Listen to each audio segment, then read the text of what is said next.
Thanks for listening to Vermont Edition. I'm Andrea Lorian, one of the producers on the show, and what you're about to listen to has been edited for clarity and brevity.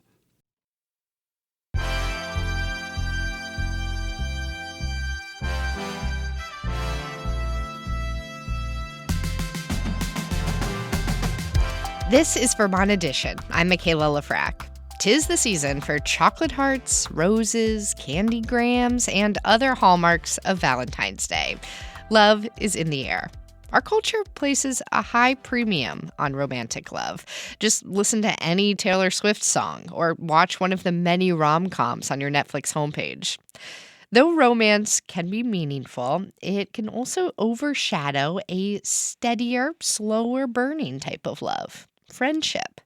According to the American Psychological Association, stable, healthy friendships are crucial to our well-being and our longevity. The drama and dependability of friendships are also the subject of many movies in their own right. Let's take a listen to a few. Now, I do have some obligations, but the truth is this weekend is all about the Flossy Posse. We're going to be staying up late, drinking, making memories that we can laugh about the rest of our lives, because that is what a girls' trip is for. YOLO. I love you, man. I love you too, bud. I love you, dude. I love you, bro Montana. I love you, Holmes. I love you, Broseph Goebbels. I love you, Machacha. I love you, Tico Broje. Okay. All right. Let's continue here. In good times and bad times, I'll be on your side forevermore. That's what friends are for.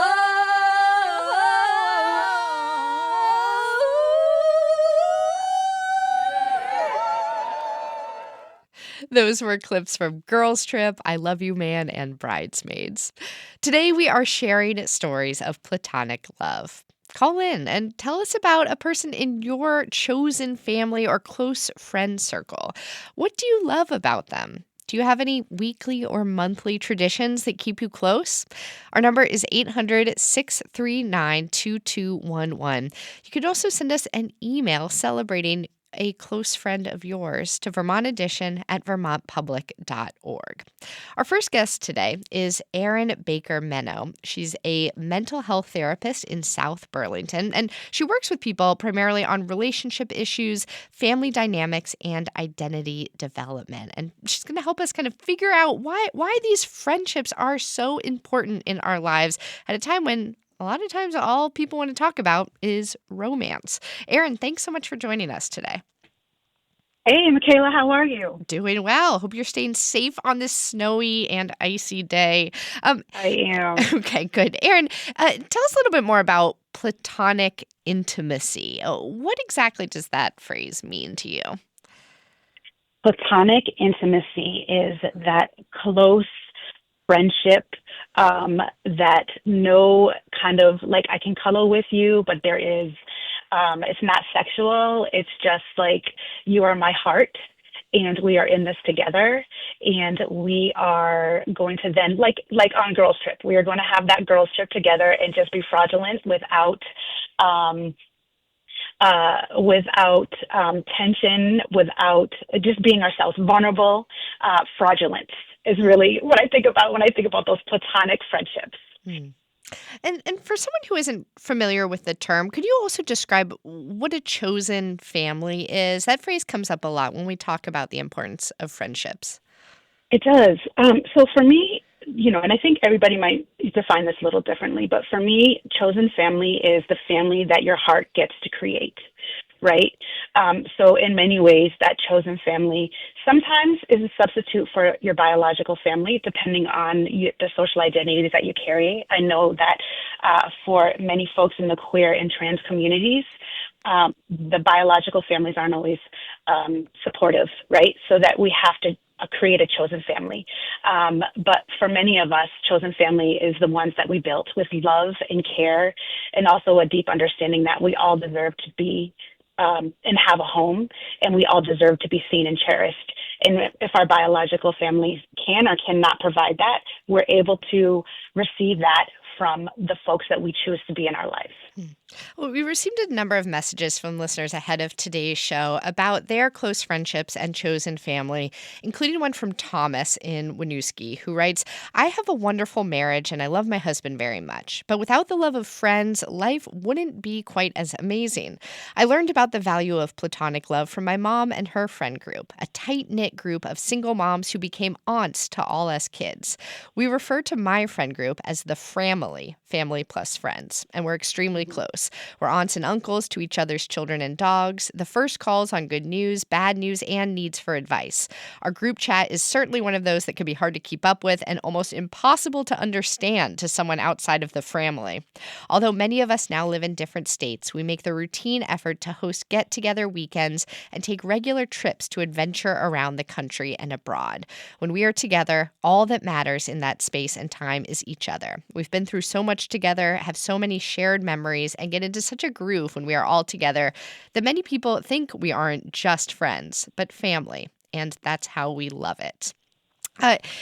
I love that message from Thomas, Aaron. I'm wondering if you could pull out some threads that you heard in what he was talking about with the importance of a friendship that really borders on family. Absolutely. I think some of the threads that I see are support and safety, that they are always there for each other, that they have those texts, that text group. I would love to be the fly on the wall, being able to read what was, in those texts. It definitely also seemed like the celebration of life's moments, that they have more than just themselves. I love that. What did they say? Framly? Yes. Like Friends we plus are a family. Family. Yes.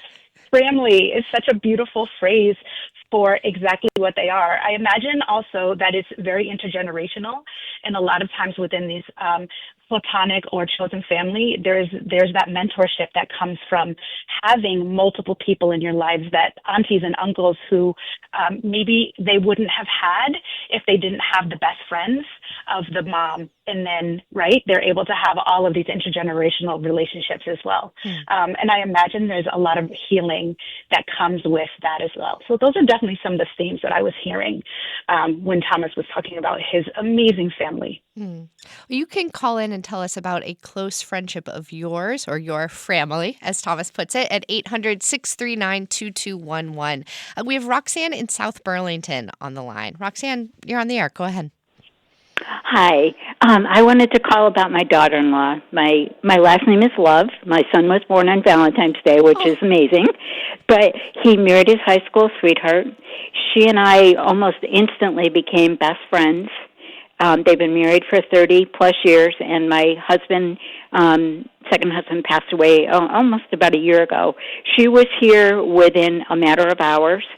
She stayed with me for 2 weeks. She helped me through taking care of everything. And then when she went home, because my son and grandson were home with COVID in Florida, but she called me twice a day, and she wouldn't let me text her because she couldn't hear how I really was. She wanted to hear how I was, not have it typed. She wanted to hear. And she's just been, I feel so blessed to have someone like her in my life, because so many people complain about their daughter-in-laws and their in-laws, and I've just been so lucky. Oh, Roxanne, thank you so much for sharing that story. I'm also so sorry for the loss of your husband, and a happy early birthday to your son on Valentine's Day. What a wonderful day.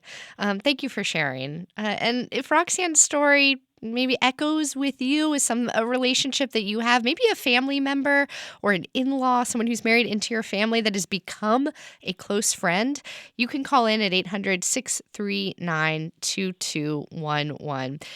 Aaron, what did you think of hearing Roxanne's story there?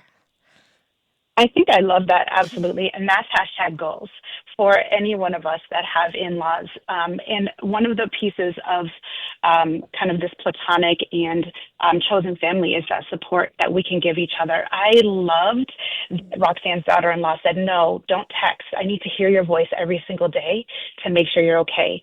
Being there during difficult times, not just celebrating the big successes, right, but the hardest times, and being able to offer. She offered practical help, like I'm here for you, whatever you need. And that is exactly what chosen family does. I wonder if you have ever heard of people like kind of formalizing that chosen family relationship. I mean, for a romantic love, there's a marriage ceremony, things like that. There are ways to celebrate other types of love, a baby shower for a child, for example. Are there ways you've heard about or ideas you have for celebrating and formalizing those types of chosen relationships? Yeah, actually, I just heard that there is a group of, I think, up to 30 women who, during the Super Bowl every year, go to a spa right on the border of Canada. And they take the weekend every single year during Super Bowl Sunday, or not Super Bowl Sunday, Super Bowl weekend, and they stay together and they are celebrating themselves. They're like, we don't want anything to do with football, and let's go. And they have a blast. I hear a lot about girls' trips. I think a lot about the power of sleepovers as adults. I don't know, have you ever done that before? I Like have. I love a literally. sleepover. Yes, a sleepover, right? And with people who are just the people in your life that you're like your family, your chosen family, to be able to have that time to talk, to have those deeper conversations. Yeah. So some of those pieces of like you don't have to, friend dates are another way that I've heard people really go. For me, I have a friend who I do pedicure with once a month. And we're just like, let's go. And sometimes they, where we go, they think that I'm my friend's mother, or they think we're partners. And it's so funny. We just laugh about it every single time we go, right? So there's just beautiful ways that you can really create your own traditions and rituals. When have you noticed your patients struggling with friendship? Are there particular, I don't know, times in life or things that people go through in which sometimes it can be hard to maintain a friendship? I do. What I see happen a lot is that friendships are hard when we do not account for the growth in each other. Hmm. Because people change and people grow, and sometimes we forget that as friends. If I've had a friend for 20 years, I was introduced to you as a certain way. But certainly over 20 years, I'm going to be a very different person, and hopefully I'm a better person. But sometimes those changes are hard for folks to celebrate and acknowledge in a person. And I've seen that, for some folks, if they're not able to accept the changes in others, sometimes those friendships have a little bit of strife. Mm. I also noticed a theme when I was looking for movie clips to play at the top of this show. That there are a lot of movies made about friendships that are struggling when one friend is getting married or having a baby or hitting a big milestone that the other friend might not be at just yet, or might not choose for their life, but still might envy in a way or feel left out of. Does that come up in your sessions ever? It does, yeah. And it's kind of the growth that I was talking about, because all of those things are going to drastically shift a person. One of the things, though, that really comes up, Michaela, is for adults. So the people that I see are adults, is it's really hard to make friends as adults. And I don't know if you've ever experienced that, but folks are like, how do I do this? Like, is there a Making Friends 101 course? And that is definitely something, because, we're afraid of rejection. When we were kids, you're like, let's just go on the sandbox and play in the sand, and it's fine. But as we get older, there's so many things that obstruct who we are and our confidence, the traumas, the experiences. So people really have a hard time, like, how do I make friends now in my grown age of 47 years old? Mm. Yeah, making friends as an adult, oh boy, is really hard. When I moved states a couple years ago, I really struggled with that process and figuring out how to connect with adults, for new adults in my life for the first time in many years. Do you have suggestions that you share with patients who might be trying really hard to make new friends as an adult? I do. Well, first, I remind folks that you're not the only one. Yeah. So I promise you, if you're like, should I ask them for coffee? Maybe I shouldn't. What do they say? The other person is probably having the exact same thought. And sometimes realizing, like, wait a minute, other people are also having a hard time making friends. Just gives you a little bit of relief, right? Like, oh, wow, I'm not the only one. And then I'm always like, and please just go. just go. Like the Valentine's Day event that happened at 126, I think it was last night. If you saw that and you wanted to go and you were a little scared, I want you to go. Even if you think you're the only one that's going to go and no one is going to be there, I promise you there are other folks who also just are going for connection. And connection is really important. And I think that there was a huge shift in connection after COVID. You know, that isolation is still, people are still feeling that and the impacts of that isolation even today. Mm. Well, yes, the Surgeon General even issued a warning about the loneliness epidemic in America in Yeah. 2023. Do you see that playing out for your patients? I do. I see it for a lot of folks.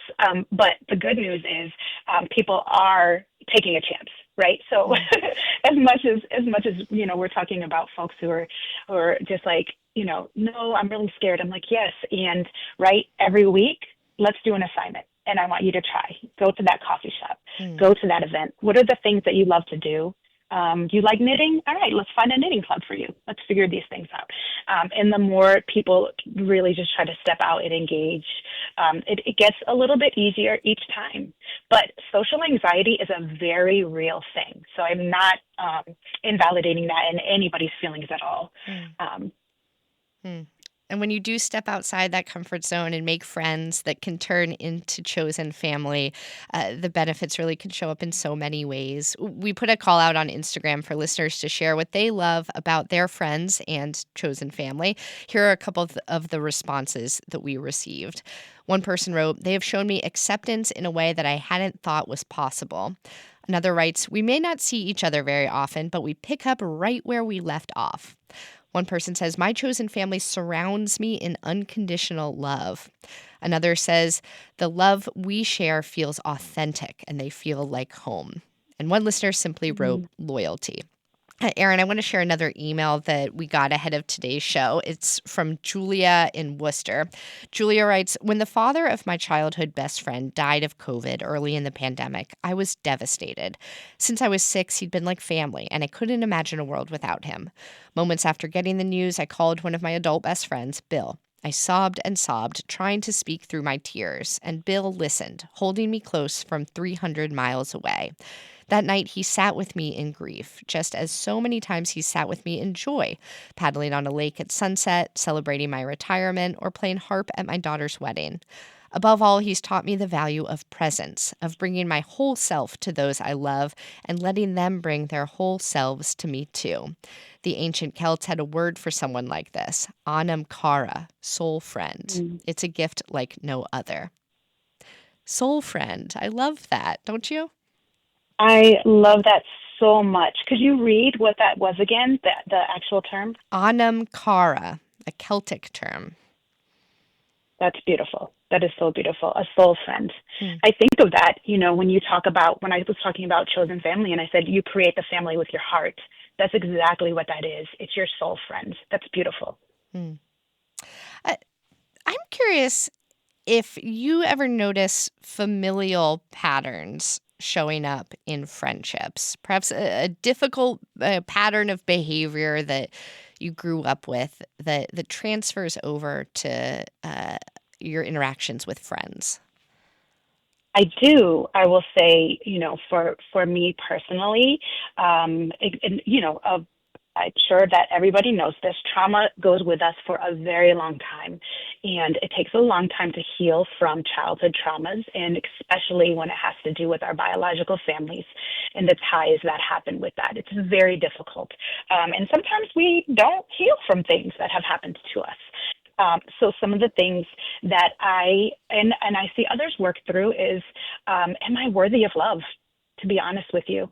Like, will my friend love me if I am my most authentic, vulnerable, and kind of silly, hot mess self? If I show them who I am, if I say that I'm upset, will they still love me? If I make a mistake, will they still love me? And a lot of folks feel that way. If I have to, you know, I have to be perfect in my relationship, or I will lose the connection that I have with folks. And, well, you know, with chosen family, when you have really close connections, it's actually not true because we really do accept each other. But that vulnerability is really hard to break through sometimes. Yeah. How do you do it? Can you tell us how in a couple minutes on the radio? Get a therapist. As I do, as a therapist does have a therapist. And I think it is, for me, when I do make mistakes and I say something that I'm like, oh my goodness, I'm sorry if I hurt you, I go back to them. I let them know this is where this was coming from. And I need you to tell me that I hurt you. And because you're so important to me, we're going to work this out, right? Do you want to work this out with me? Am I important enough in your life that we're actually going to have this conversation about it? If a tie is broken, can we bring it back? Can we tie it back in together? So it's not running away. You know, one of the things that we see, especially within our culture now, is ghosting, right? And ghosting a lot of times comes from a place of not wanting to be vulnerable and not wanting to work out a problem. So don't do that, right? You have to accept if you've made a mistake, and also for me to say, like, do you still love me? You know, I think sometimes people just need to ask that. I made a mistake. Do you still love me, though? And be vulnerable with it. Can you tell our listeners who might not be familiar with the term ghosting what that means? Yeah, ghosting, I would say, I mean, I'm sure that there's a better terminology for this, right? But ghosting is a lot of times the situation happens and you don't like what happened, so you do not talk or interact with that person anymore. So you block them on social media, you block them on your phones. It's almost as though you didn't exist. And a lot of times it's very confusing because the person who you're ghosting doesn't always understand what happened. So one day I'm talking to you and the next day you don't respond and I don't see you again for weeks or months. And that can be really damaging to folks, and it's definitely damaging to relationships. We just got an email from a listener named John who writes, radical love is an important kind of love. That is love that is not expected or deserved. When someone does you wrong and you find ways to love them anyway, that is radical love. And yeah, that's a lot of what we're talking about today, how that radical love shows up in friendships often. Before we let you go, Erin, I'm wondering if there is a friend or chosen family member in your life who you'd like to give a little extra love to today during this program we're doing on platonic love. Oh my gosh. Yes. The one person that I think about right now is a friend who, her name is Eureka Batson. She is not in Vermont, but we just did a girls' trip. We did a Hallmark Christmas cruise. It was ridiculous. And she has known me for 20, older than my youngest son, so 28 years. And she has seen me at my hottest mess, my most ridiculous self, and still loves me to this very day. And that cruise and that trip together really reminded me that I'm like, wow, you really do love me and all my ridiculousness. So I just give her a huge shout out, and I'm so grateful that I still have her in my life after all these years. Oh. Erin Baker-Menno is a therapist in South Burlington. Erin, thanks so much for joining us today. Thank you so much. Take care, everybody. If Erin's story of going on a friend trip on a Hallmark cruise maybe reminded you of a trip that you took with a close friend and you want to give a shout out to that person who you love today, that friend, we're celebrating platonic friendships today, right ahead of Valentine's Day. You can call in at 800-639-2211 or email vermontedition@vermontpublic.org. Our next guests are two women who have a friendship that has stood the test of time. They have been friends for half a century. Marian Austin and Marcia Rose both live in Rutland. Marian and Marcia, welcome. Hello. Marian, tell us how you two first met.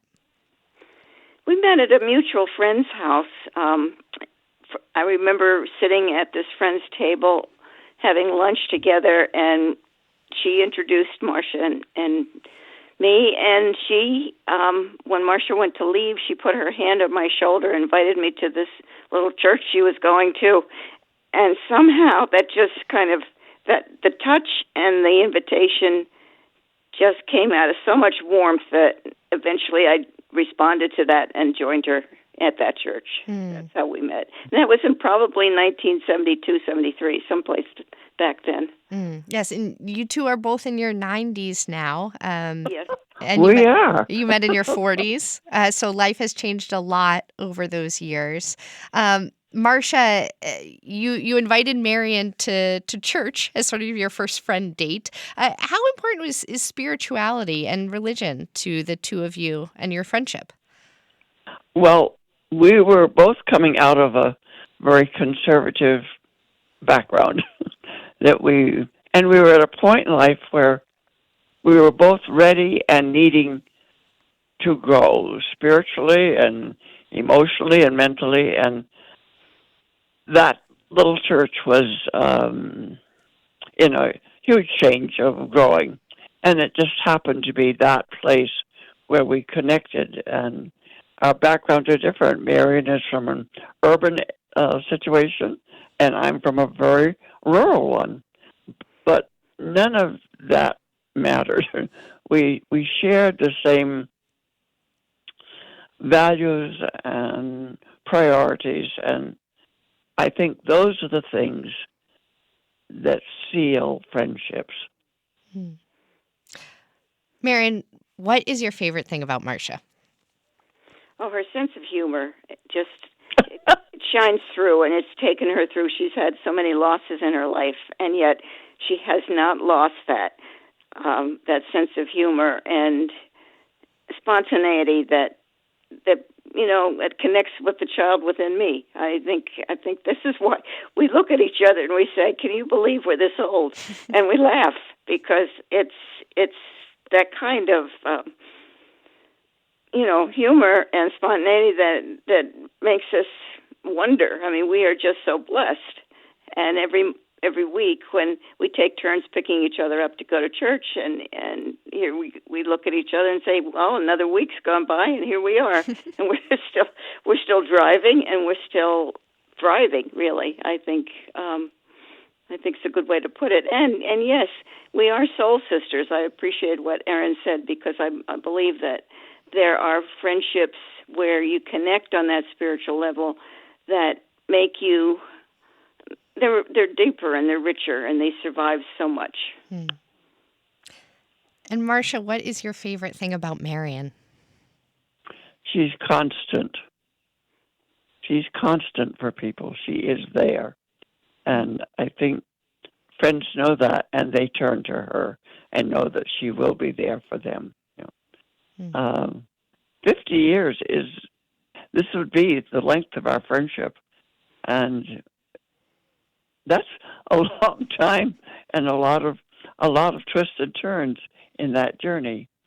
But for both of us now to be able to look back on that and to share this point in life and still want to be alive and thriving and growing. And those are the things that I have had a lot of losses. In the last 10 years, I've lost most of my family that I was close to. So a chosen family is a concept that stood out for me. And the little church that we go to, that we always call it our church family. So, and we all have friends outside of that, but that's part of the core. I hear that you two live close to each other and have taken turns driving each other places. Marion, how else do you look out for one another? Well, I have her key, and she has mine, and I think when we check in every week to see how we're doing, we respond when the call goes out for help too. I've taken her dog to the vet at a moment's notice, and of course the driving each other when we can't drive. We've both had times like that. But I think the friendship itself, the relationship, yes, it's gone through changes, geographically distant for a while, emotionally distant, but it was worth always. The foundation was there, and it was always worth working on and fixing. Erin mentioned forgiving and acknowledging mistakes, and I think we've done that. And Marcia mentioned my being constant and there for friends, but I don't know of anyone who was a friend like Marcia with with the kindness she shows and the way she checks in on people. Boy, I'm very blessed to have a friend like that. And I the fact that we live close to each other is a bonus. You've mentioned that there were times when you were in and out of each other's lives, and friendships, decades-long friendships in particular, have those waxing and waning moments. Marcia, could you tell us a little bit about how your friendship has grown and evolved over the decades, and maybe one of those times when you had both taken a step back? It's just that the basis of our friendship stayed. I think when you share the same values and priorities, those don't change. Circumstances may take you closer or a little further apart for time, but you always know that you share that core. For both of us, it would be family, friends, and faith, family, and friends. Those are the core of what we both value. They are what we both live by, so to speak. And that, like even in a marriage, personalities can be different. But if the values are the same, then the relationship survives, because that's what holds you together. You mentioned faith, family, and friends. Mary and I had been told to ask you about 4 F's that you live by. Is Marcia hinting at them? It was definitely the 4th F. She mentioned the first 3: faith, family, and friends. Fun. You've got to have fun. You've got to bring that into your life every day, even if, as both of us live alone, we laugh at things. We laugh at ourselves. We have to. You have to find something to connect with that. So that 4th F is an important one for me. And, the other thing, when we're talking about times when the friendship might have been distant or whatever, we both come from an era where you fix things. You didn't discard them. And like she said, it's the foundation of values was so important that even if there were times of distance, we came together again. It's like, I believe we're each on our own journey, individual journey in life, but times when we converge and meet and walk together are just so important. Marian Austin and Marcia Rose of Rutland, I have so enjoyed speaking to both of you today. Thank you so much for your time. Thank you, Michaela. Thank you for having us. Yes. Well, before we take a break, let me take one more call. We have Joe in Danville on the line. Joe, you're on the air. Go ahead. Hi there, Michaela. I just wanted to give a shout out to my women's group of 36 years. There's 7 of us, and we have met originally monthly and then a couple times a year. We went snowshoeing yesterday. 6 of us live in Vermont, and 1 person lives out of state. And we are all very much in contact with each other and always there for each other. It's an amazing group to be part of. Oh, how lucky you are. And what a great way to celebrate friendship than by going outside and snowshoeing. Going away to college is one of those times when you are forced outside of your comfort zone and you have to make all new friends. I, for one, hated this process. I had a very tight-knit group of high school friends who I missed like crazy, and it took me a full year to really find my people when I went away to college. But that was ages ago. Our next guest has been through the gauntlet of friend-making in college much more recently. Adrienne Muir is a senior at Dartmouth College. She writes for the college newspaper, the Dartmouth, where she published an editorial last Valentine's Day in praise of platonic friendships. Adrienne, thanks for calling in. Yeah, thanks so much for having me. So I wonder if we could start by you reading a short excerpt from your editorial last year for us. Yeah, I'd be happy to. Great.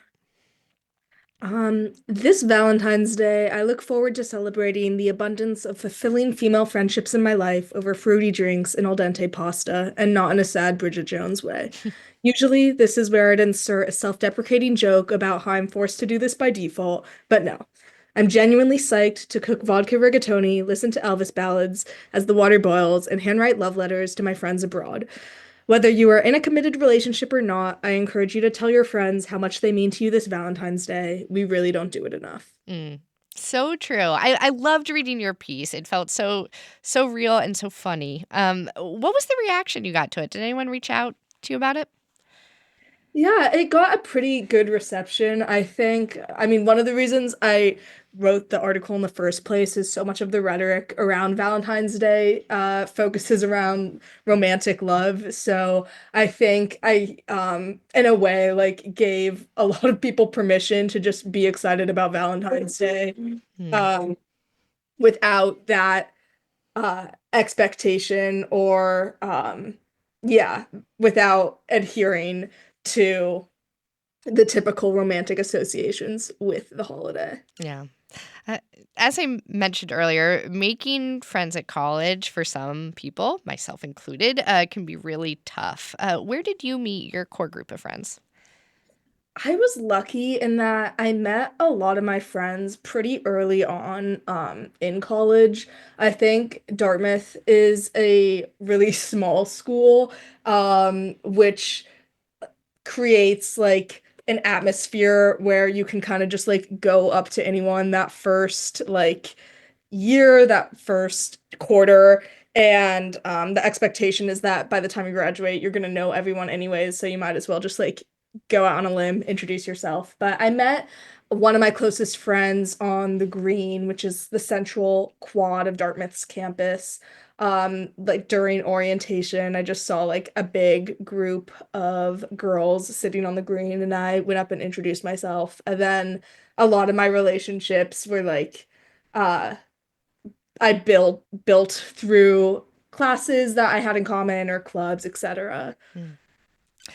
Well, let's take a couple calls while we have you on the line. We have Bill calling in from Connecticut. Bill, you're on the air. Go ahead. How are you? I just heard you guys calling for a man to call in about a platonic friendship he's had for a long time. So I figured I'd give you guys a shout. Thank you, Bill. Who you got? My best friend Josh since my senior year of high school. We've been friends for 35 years, and the way we're the women are talking about how they're there for each other. They can laugh, they can joke, but they apologize. They build on their friendship. We do the same thing. It's actually wonderful to have a close male friend like that. Oh, well, that's great to hear. Bill, thank you so much for calling in. We also have Ned calling from Hyde Park. Ned, you're on the air. Go ahead. Hi, Michaela. I also heard you calling for male friend groups. I met someone named Amos Glick in Plymouth, Vermont in 1978. So I guess 47 years now. I've known him and got introduced to a friend group that he connected me with, all of whom went to Israel together. We've become a very close-knit group, and we are in daily text contact, and we plan get-togethers at least once a year. Just got back from a ski trip with 3 of those folks, but it's 5 of us who stay in very close touch. Hmm. That's great to hear. Ned, thank you so much for calling and telling us about your friend group. Adrian, Ned just mentioned how important like being in constant text contact is for friendships. Have you noticed that too? Is that like do a lot of your friends stay in close contact through a group chat or through social media, or is it more about in-person time? I think definitely both. I know that I'll have group chats that are active like 24 hours a day. And I'm like, sometimes I can be a bit of a Luddite when it comes to social media. I mean, I'm kind of only on Instagram. I don't like the idea of kind of only fostering friendships online. But I think it is nice, especially like you talked about going away from high school to college. Like, I think being able to contact your friends who you're not currently in the same place with through digital communication is huge. Yeah. The one of our callers, Bill, mentioned that his best friend is somebody he's known since high school, and that made me think about how your high school experience must have been shaped in part, at least, by the pandemic. How did the COVID-19 pandemic affect your friendships, and did you become closer to anyone in particular during that time? Yeah, for sure. I think COVID hit me during my junior year of high school, which is like the most social time. I feel like I was like, what, 17 years old. Um, and when I got the like shelter in place orders, I was basically just like stuck in my childhood home, which included my mom, my dad, and my sister. This ended up like I credit this time to like really allowing me to get to know my sister on like a friendship level. I've always like loved my sister as family, but I think by spending so much quality time with her during the pandemic, I learned to love her as like a best friend as well. So, yeah, we really like built that friendship, put in the hours. I also think when you think of love languages, quality time is such a big one. And I kind of, whenever someone will ask, like, oh, what's your love language? How do you give or receive love? I feel like it's almost like the default is quality time, and then you can like have another one that's maybe a little more special, but I just don't think you can really build a friendship without the basis of like putting in the hours, and my sister and I definitely did that during the What pandemic. about gifts? My love language is definitely gifts. I also my love language actually is giving gifts as well, but that somehow I feel like it has a vapid connotation, but normalize gifts as Normalize gifts. way of Amen. receiving love and giving it. Adrian, you're a senior and graduation is probably fast approaching for you and your friends. How are you all enjoying these last few months together? I think like I'm kind of like procrastinating, being stressed out about the end of everything, not the end of my friendships, but the end of me being able to hang out with my friends on this campus every day. But yeah, I think we're just like doing all of the things we love to do together, the things we've done in the past. We like are gonna continue to celebrate like various Dartmouth traditions as a unit. But yeah, definitely daunting the the premise of graduation. And I have to ask, since you wrote this essay for the Dartmouth College newspaper last year about Valentine's Day, what are your Valentine's Day plans this year?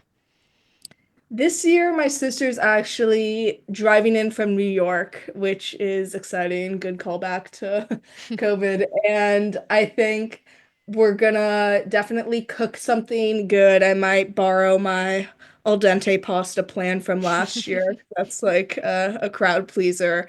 Maybe get a bottle of wine. And I also look forward to introducing her to a lot of my friends in college that she hasn't met before. So kind of bridging the like two really important friendships in my life. It sounds like a perfect day. Adrian Muir is a senior at Dartmouth College and an arts reporter for the campus newspaper. Adrian, thanks so much for joining us. Yeah, thanks so much for having me. Well, let's go back to the phones before we have to wrap up today's show. Richard is calling in from Williamsville. Richard, you're on the air. Go ahead. Hi. Yeah, I went to UVM in the fall of 1965, and I found one other guy there who had long hair. That is not a crew cut, maybe 3 inches of hair. His name's Ken, and he and I knew each other quite well during those 4 years, and we roomed together our senior year. I introduced him to the graduate school in Putney, where he went and met his wife. So I take credit for that. As you should. And he introduced me to pottery, which I still do for a living, which we learned from George Skatchet at UVM. We still ski, play tennis, play ping pong.